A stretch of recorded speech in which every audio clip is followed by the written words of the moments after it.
हिंदू धर्म में कितने देवी देवता हैं? अच्छा, ये सवाल पूछते ही जो पहला जवाब दिमाग में आता है वो है 33 करोड़, है ना? ये एक ऐसी बात है जो हम सबने इतनी बार सुनी है कि अब ये सच लगने लगी है।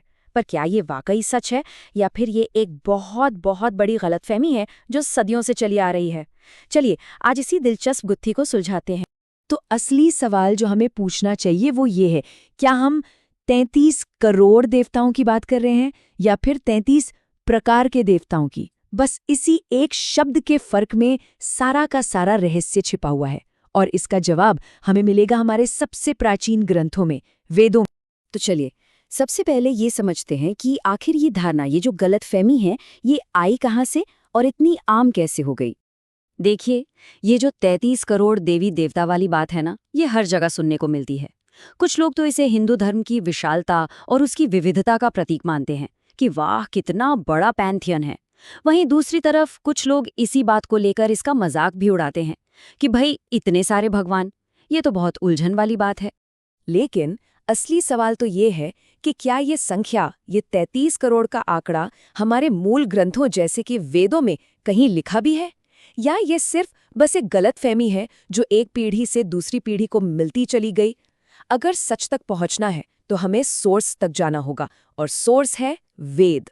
और अब आता है इस पूरी कहानी का सबसे बड़ा ट्विस्ट, एक छोटा सा, बस एक शब्द जिसने मतलब का मतलब ही बदल दिया।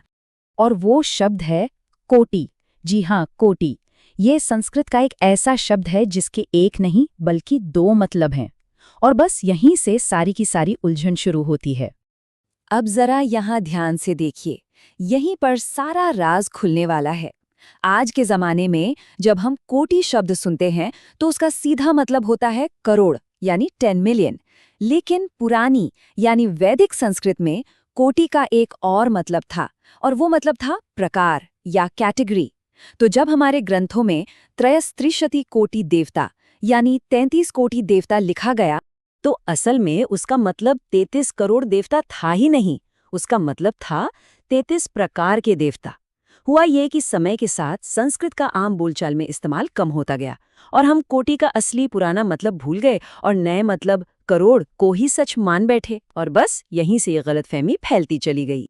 ठीक है, तो ये तो समझ आ गया कि 33 करोड़ नहीं 33 प्रकार हैं। तो अब अगला सवाल ये उठता है कि आखिर ये 33 प्रकार के देवता हैं कौन?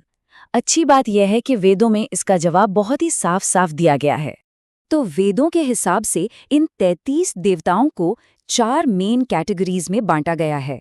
सबसे पहले हैं 12 आदित्य, जो यूनिवर्स में ऑर्डर और सोशल हार्मोनी को बनाए रखते हैं।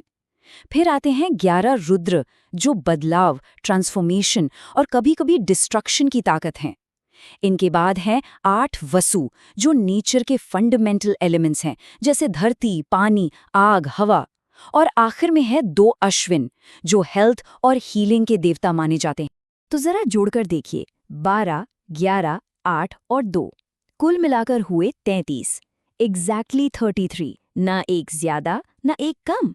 तो यही है वेदों में बताए गए 33 प्रकार के देवता। ये कोई अलग अलग इंसान जैसे भगवान नहीं, बल्कि यूनिवर्स को चलाने वाली कॉस्मिक फोर्सेस या प्रिंसिपल्स हैं। अच्छा, अब यहाँ पर एक बहुत बड़ा सवाल खड़ा होता है। अगर ये 33 प्रकार के देवता हैं, तो फिर हमारे सबसे जाने पहचाने ब्रह्मा, विष्णु और महेश, वो कहाँ हैं इस लिस्ट में? और इसका जवाब भी बहुत दिलचस्प है। असल में ब्रह्मा, विष्णु और महेश इन 33 से अलग हैं ही नहीं, बल्कि ये इन्हीं वैदिक शक्तियों के जो 3 सबसे बड़े काम हैं, उनको रिप्रेजेंट करते हैं। ये एक तरह से बाद में की गई कॉन्सेप्चुअलाइजेशन है, चीज़ों को और आसानी से समझने के लिए। सोचकर देखिए, पूरे ब्रह्मांड के 3 ही तो मुख्य काम हैं। पहला, सृजन यानी क्रिएशन। ये भूमिका है ब्रह्मा की, जिनका मूल हमें वैदिक प्रजापति में मिलता है। दूसरा, संरक्षण यानी प्रेजर्वेशन। ये काम है विष्णु का, जो व्यवस्था बनाए रखने वाले आदित्य वर्ग से जुड़े हैं। और तीसरा, परिवर्तन यानी ट्रांसफॉर्मेशन। ये भूमिका है शिव की, जिनका सीधा संबंध परिवर्तन की शक्ति यानी रुद्रों से है। तो असल में ये एक ही परम शक्ति के 3 अलग-अलग फंक्शंस या रोल हैं। तो अब तक हमने संख्या की गुत्थी सुलझा ली। अब चलिए इस पूरी बात के सबसे गहरे, सबसे फिलॉसफिकल पहलू पर चलते हैं। एक ऐसा पहलू जो हमें अनेकता से एकता की तरफ ले जाता है। बृहदारण्यक उपनिषद में एक बहुत ही खूबसूरत किस्सा आता है। एक ज्ञानी ऋषि से सवाल किया जाता है, ऋषिवर, देवता आखिर हैं कितने? और उनका जो जवाब है ना, वो अपने आप में ज्ञान की एक पूरी यात्रा है। तो जब उनसे पहली बार पूछा गया तो ऋषि ने कहा 33। ये वेदों की वो समझ है जो हमने अभी अभी डिस्कस की, यानी 33 प्रकार। लेकिन सवाल पूछने वाले ने फिर पूछा, और संक्षेप में बताइए। तब ऋषि ने जवाब दिया, 3। ये 3 कौन है? वही 3 मुख्य शक्तियां, क्रिएशन, प्रिजर्वेशन और ट्रांसफॉर्मेशन। ये ज्ञान का अगला स्तर है। और जब आखिर में उनसे फिर पूछा गया, और भी संक्षेप में, तो ऋषि का अंतिम जवाब था, सिर्फ एक। बस यही, ये ज्ञान की समझ की पराकाष्ठा है, द अल्टीमेट रियलिटी। इस छोटे से संवाद का मतलब बहुत गहरा है। इसका मतलब है कि जैसे जैसे हमारी समझ, हमारा ज्ञान गहरा होता जाता है, ये जो अनेकता है, ये जो मल्टीप्लिसिटी है, वो धीरे धीरे कम होकर एक परम सत्य में सिमट जाती है। यात्रा अनेक से शुरू होती है, पर मंजिल एक ही है। और इसी एक परम सत्य को ऋग्वेद का एक महावाक्य बहुत ही खूबसूरती से बताता है। एकम सत विप्रा बहुधा वदन्ति। इसका मतलब है, सत्य तो एक ही है, बस ज्ञानी लोग उसे अलग अलग नामों से बुलाते हैं। तो अंत में एक सवाल के साथ इस बात को खत्म करते हैं। अगर परम सत्य और वो दिव्य शक्ति एक ही है, तो फिर उसके अनगिनत रूपों का सम्मान करना, कभी नदियों में, कभी पहाड़ों में और कभी खुद जीवन के हर कण में, ये परंपरा आज भी इतनी गहरी और शक्तिशाली क्यों महसूस होती है? इस बार जरा सोचिएगा।